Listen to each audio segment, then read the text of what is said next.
met previously, but they've never actually wrestled one-on-one. And this should be quite the contest, because you want to talk about two talented men. That is exactly what we've got. Coming out first,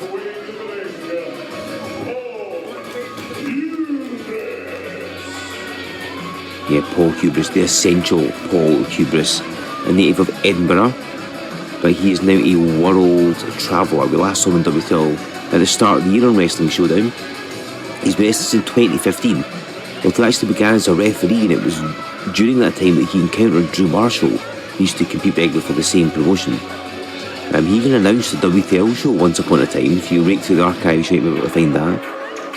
Now, during the pandemic, he travelled off to the USA and he trained with the natural Dustin Rhodes. And he was good enough to become the Rhodes Wrestling Academy champion.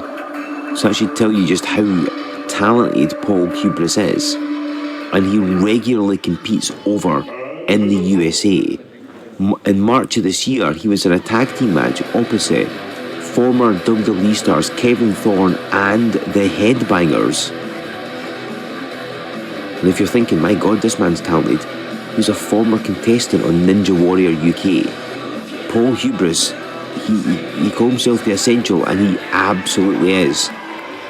But even he is going to struggle to take on this man that's coming to the ring right now.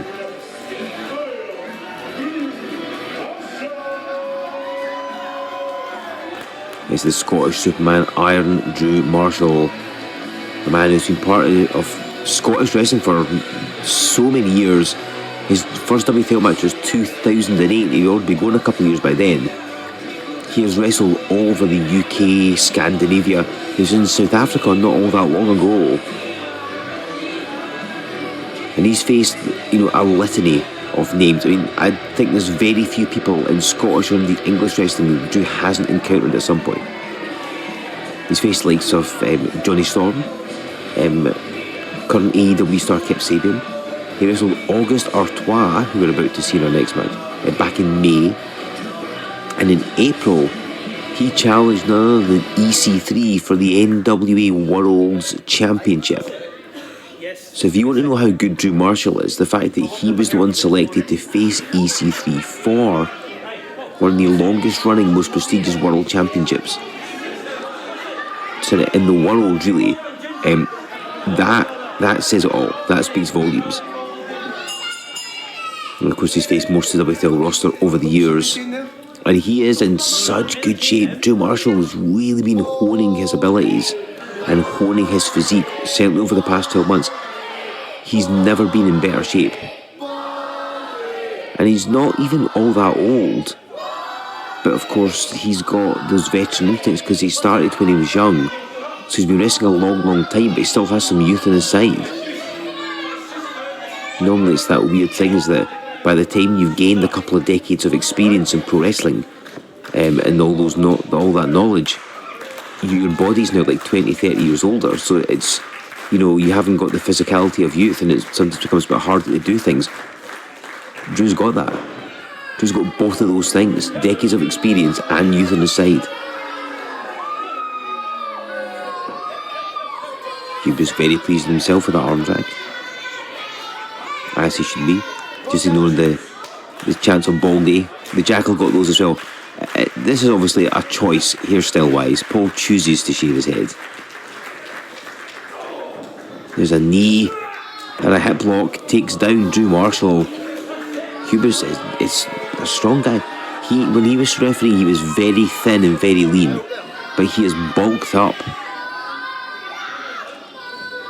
And these two men are very evenly matched physically. I think Marshall's a couple inches taller, but I think speed, strength, they're probably equal.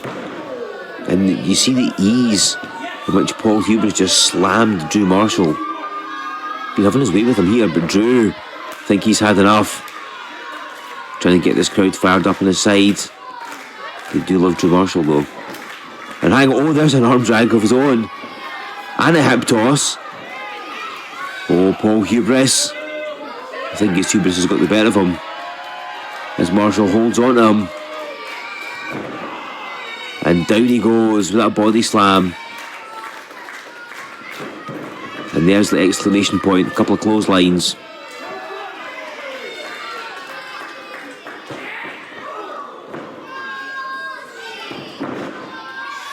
Oh wait, what's Marshall got in mind? Trust me, you want to hear that. Well, Paul Hubris didn't want to hear it or feel it. Kick right to the spine. That's because of the shockwave right up and down your vertebrae.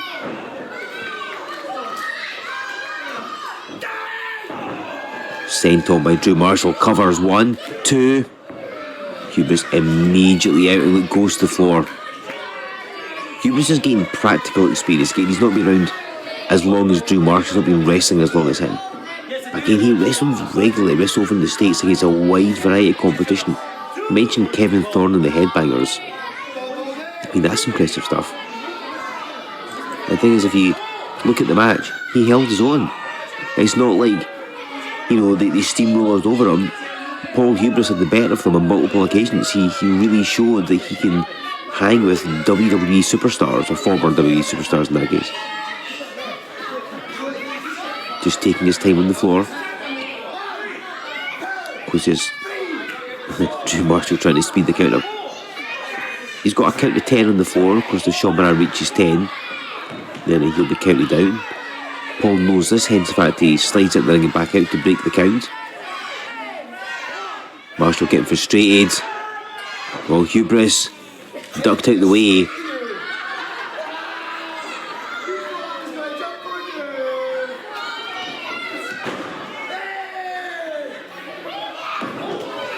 Well, it was Hubris that got the better of Drew Marshall, both figuratively and literally. Laughing at his opponent, he yanked his foot and Drew Marshall went face first.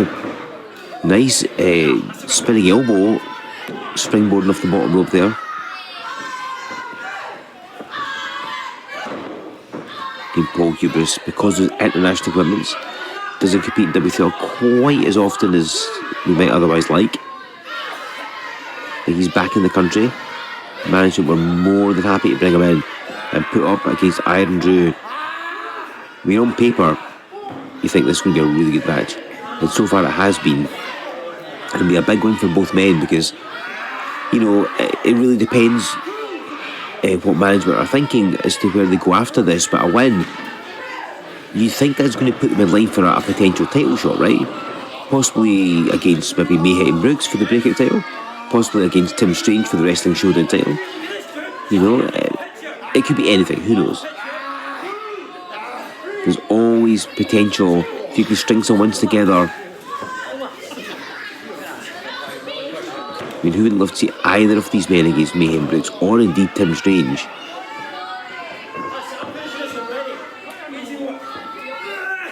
Hubris has got Marshall who's elbowing him to get out of that fireman's carry. But caught him with a knee lift.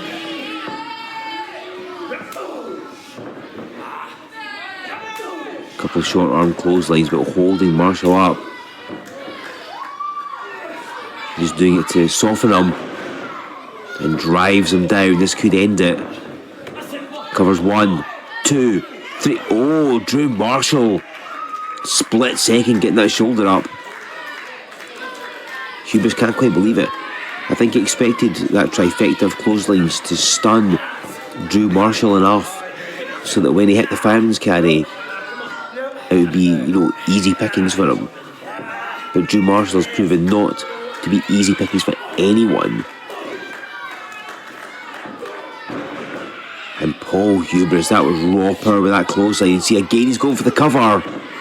Paul knows the benefit of not allowing your opponent to get a moment's breath, particularly Drew Marshall. See Drew Marshall skidding around trying to get out of that chin lock, but Hubris held on to him. Marshall getting back to his feet, and he's continuing to fight. That's what's been notable about Drew Marshall. In all of his matches, he gets caught with that back elbow, is he will continue to fight, always fighting back his opponent. 1, 2, and again a kick out. And he'll keep doing it until he's either able to turn the tide in his favour or until his opponent is able to put him down. but he is no easy man to beat as Drew Marshall. And again, he wrestles so regularly across the central belt of Scotland, down in England. I mean, I'd hate to think how many miles he puts in, and he's not quite out yet. See referee Sean Moran check the arm. It fell twice, but Marshall still with fire in his belly. He knows the benefit of a big win here at Disorder on the Borders. He's never held a title here in WCL.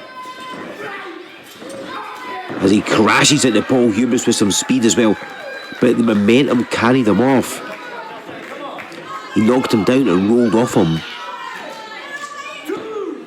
Sean Moran applying the count, because otherwise I think Marshall would have probably tried to go for a pin, but he and Hubris have kind of moved opposite ways.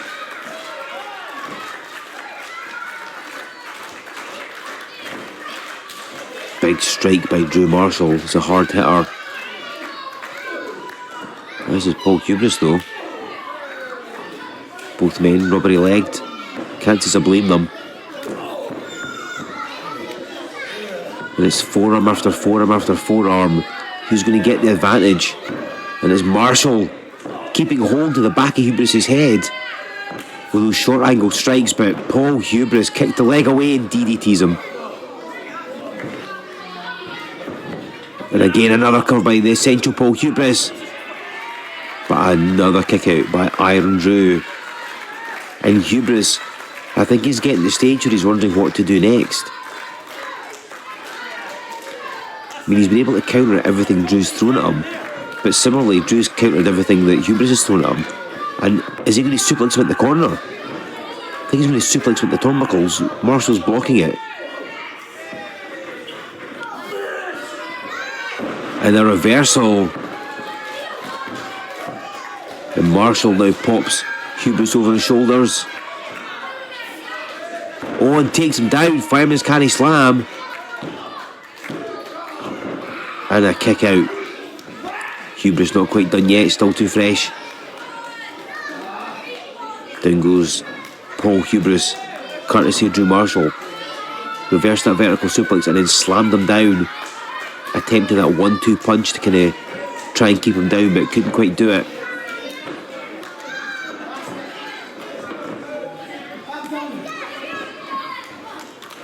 Oh, and it's Hubris who takes down Marshall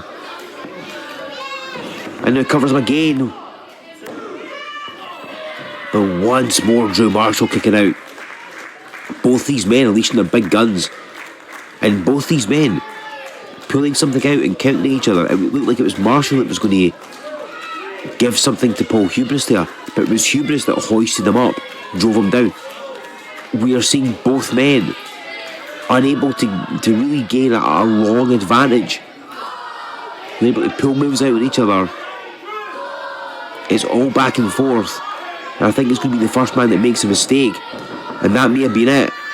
We know that Iron Drew's got a rock solid head.